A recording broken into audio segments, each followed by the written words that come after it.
hello friend शांति blog का Sarika channel सालाम को सगुन दाराम और तेहन खयरा हाकू उतु कते देखा बना और जहाँ जहाँ लगा कालो जीरे मरीच रिद जीरे गुलमरीच धनिया गुंड और गोटा गोटा बेरेल मरीच तुड़ी रिद सामान्य और शाशांग गुंड मरीच गुंड और धने पाता साथ बुलुंग आदा और रसुन रिद और सुनुम और बेंगाड़ और आलू और हाकू तो शाशांग और बुलुंग दी सकज आकाद कोआ और कढ़ा ललायन तीन तो हाकुኝ खांजो कोआ नुकु तरह हाकू जस्ती तो बन खांजो को पेया कतिኝ भाजा को जस्ती खांजो लेनखान दो को चीट गोदो गया कढ़ा रे ताई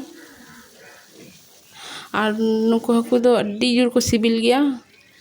चेंज लिया पूरा इलिश लेका टेस्ट नुकु तरह भाजा हुई ना को इंडिन हाकुኝ आड़गोयद कोआ और नेल दाड़े कोन गया पे खूब चोरक अड्डी चोरक को नेलक कना और जम हो ओंका गे सिबिल चेका नेल ओंका गे सिबिला टेस्टी हो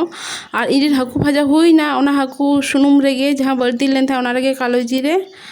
और बेंगाड़ और आलूñ खांजोया बर्ती सुनुम रेगे उतुया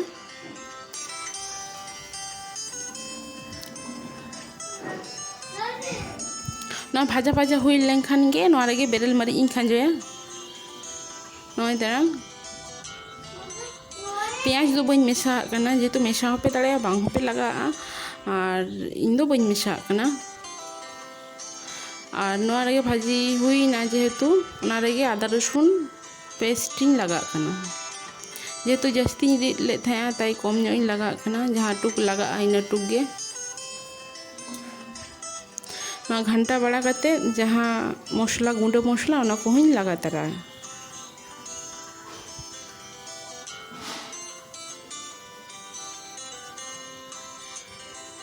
और नुकु हाकू दो बेंगाड़ दिए गे अड़ी टेस्टी को बुझ गया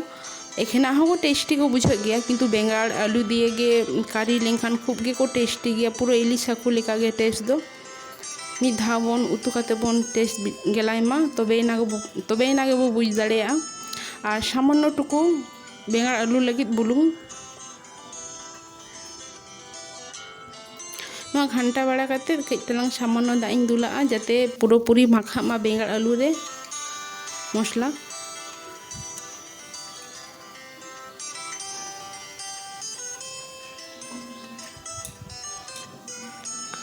कई तलांग दाग दुला हुआ और कई तलांग घंटा हुआ जाते पूरी माखा लगिते बार पे धा दाग दुला हुआ घंटा हुआ तारपर कारी लगित दाग इन दुला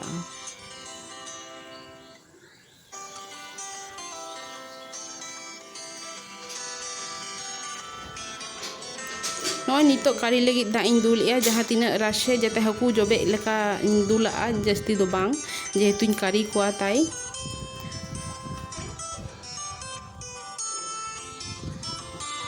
नॉय तरह हेरेजो कान तिया नितो नोआ रेगे ना हाकू बुलुंग और तुड़ी बाकी मेना ओना दो निया पर गिन लगा नॉय तरह तुड़ी दो कम गिन लगा जस्ती दो बांग जेहेतु आदा रसुन इन लगा पुइलू रे ताई तुड़ी दो सामान्य टुकु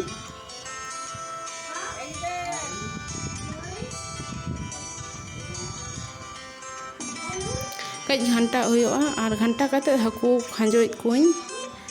जते को जबे उतर कई तलांग कम गिन दुल लगा दाग दो जस्ती दो बांग